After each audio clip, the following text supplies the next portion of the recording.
Hey everybody, welcome back to another episode of Will He Edit? Right now I'm boning up on Jim Starlin by reading Marvel Comics in the 1970s, which is good because today we're going to be talking and reading Warlock number 13, which is penciled and written by Jim Starlin, who, if you didn't know, is the creator of Thanos, which is going to be a main villain in the upcoming Avengers movie next year. I also got some food for the dog to eat that he hasn't tried out before, and he is raring to go, so let's go out in the kitchen and check it out. Alright everybody, as you can see I got a clean bowl for the dog, and back there's the not so clean bowl. He did a pretty good job eating some of his food today.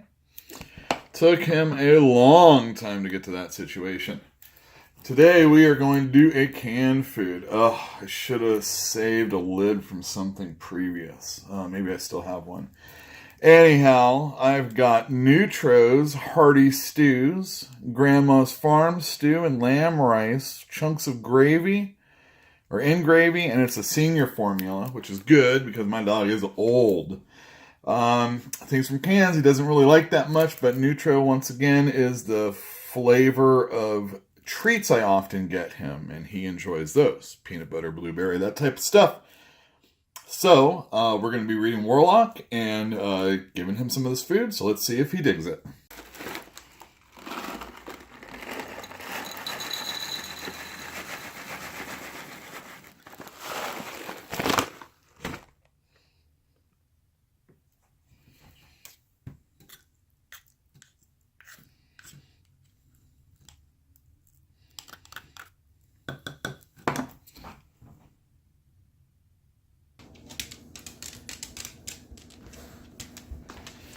Alright everybody, we're back, and Pochi's sniffing around.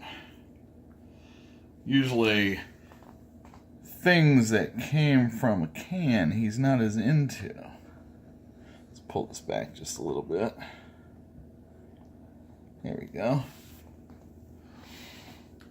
So as we start to talk about Warlock, I'd like to mention a few things. This issue came out in 1976. Jim Starlin's early work was usually penciling some books, maybe co-plotting. He would write some, but this was like his early Marvel career. And it wasn't until he got on Captain Marvel that he was able to be both penciler and writer and really take control of his stories. Oh, Pochi, just stand on the carpet. Anyway. It was his work on Captain Marvel and Warlock that cemented his Marvel status as being one of the greats. He was one of the first penciler writer combos that Marvel, at least one of the youngest ones to ever have been. And he created the cosmic universes we all know and love. Obviously, there was Thanos. So, the story, oh, nice lift. The story starts with an opening on Wildwood Hospital where Barry Bauman, who is basically a vegetable, has been kept alive for 24 years because his father's chairman of the board. Pochi's really going for it. Next up, we have Adam Warlock. But first, for the stoners of the audience out there, let's read this. Meanwhile, 420 light years from Earth, deep within the Hercules star cluster, events are transpiring that have a direct bearing on what we have just witnessed at Wildwood. And just check out this dialogue.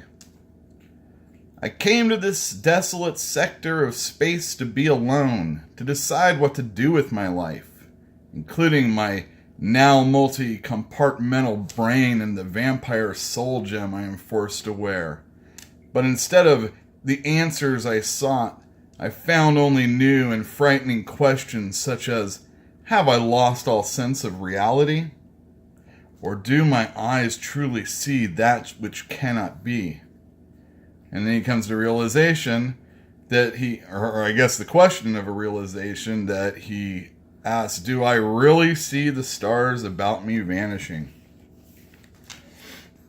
Going back to that idea, there's a lot of Marvel characters that are really overpowered, and what they often do, they just seem to want to always run away. Silver Surfer is always exploring other lands. Warlock is just trying to get away from it all. The Hulk just wants to be left alone.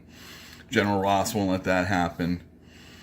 I'm not sure if it's just because they want to ignore responsibility, but having seen the stars disappear, Adam Warlock kind of just wants to go and still be on his own. But it's not until his vampiric soul gem convinces Adam that he should be checking out what's going on. When Warlock realizes that the problem comes from a single Earthman, we learn then what makes Barry Bauman tick. And ultimately, it comes down to he basically is able to expand the reaches of his brain, and he uses it to control his caretaker. But over time, that just isn't enough. And he, after that, he starts reveling in the fact that he can cause pranks. But eventually that leads to pile-ups, car collisions, and even earthquakes. And he still wants more. And the more that he wants is revenge. He wants revenge for being stuck in the situation that he's stuck in. That with all the money that's out there in the world, there's nothing that could have caused him from being in this situation. He wants revenge for being the loneliest being the stars have ever seen. And that's when he starts blinking out all the stars.